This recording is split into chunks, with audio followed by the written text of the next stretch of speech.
Wes, very good to see you. Today, we're going to talk through 4 reasons your taxes will be higher in retirement. Many people assume their taxes will be lower in retirement, but that is not always the case. In fact, there are 4 good reasons you can plan on your taxes being higher.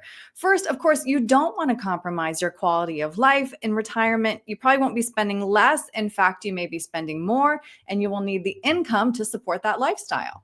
You certainly will. And, Aaron, I think this is an important thing to talk about because we work our entire lives, and it's a conversation we have with clients day in and day out. They work really, really hard. They're doing the right thing. They're stashing away in their 401ks and IRAs and all that good stuff. They've taken care of kids, likely put them through school, at least a portion of it. So now is your time. It's your time to enjoy your life. And nobody wants to sacrifice their well-being in retirement. And we're the most healthy, hopefully, right, when we retire initially. And we might have goals to travel and spoil the grandkids. And Mhm. all of those things begin to add up. We have more time also. And we've also lost a lot of the deductions that we had during our working years. Maybe your mortgage is paid off, right? And Yeah. maybe now instead of having a pre-tax contribution going in, we're not working. So maybe we're just simply volunteering for causes that mean the most to us. So lifestyle is really important. And especially the first 10 to 12 years, it's not uncommon to see even a little higher spending than what we saw or experienced during our working years. So prepping for that is really important. Yeah, of course. Next, of course, tax rates are set to increase. Many financial experts believe that Tax Cuts and Jobs Act of 2017 reduced federal tax rates to the lowest they may ever be, and these cuts are set to expire at the end of 2025. And given what we know today, that is certainly the case that we'll revert back to 2017 rates come January 1, 2026. Now, if those tax cuts are extended beyond that, great. But historically, one could argue that the current tax rate environment, you could say that tax rates are actually on sale compared to where they've been in the past. And of course, naturally, things tend to repeat themselves or at least rhyme with history. And if tax rates do go back up, the question becomes how subjected are you going to be in retirement to having the IRS be a greater partner than what you maybe had in mind? Mhm. Next, of course, we have to talk about required minimum distributions or RMDs. Explain how these distributions affect our taxes. Certainly. So these are distributions that are coming from those pre-tax accounts, like an IRA or a traditional 401k.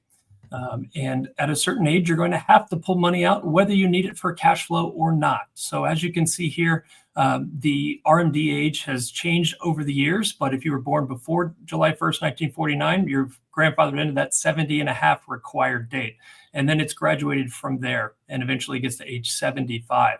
But the point being is that you are forced to take this money out of your pre-tax account and it becomes taxable income. And that income is added on top of your other income, whether you have a pension or distributions just from a non-qualified account. And it can also create unnecessary taxation if you don't plan properly on your Social Security benefits. And that's an expensive tax area. And it's almost a double tax, right? Because we pay taxes going in the door, paying into the system. But if you have a distribution, maybe it brings your modified adjusted gross income above the levels that you see here.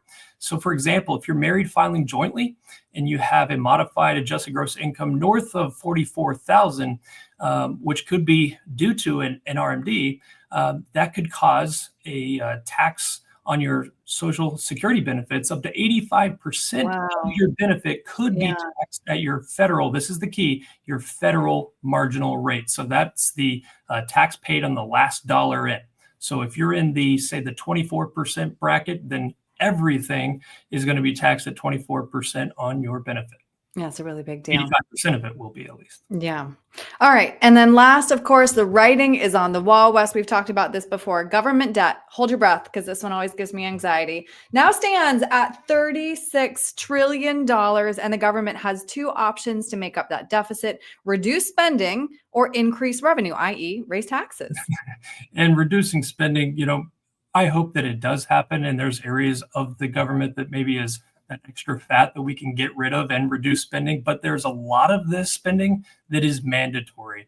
And one of those things certainly being the interest on the national debt. So as our debt goes up and interest rates have gone up, so that becomes even more expensive expensive to service year over year.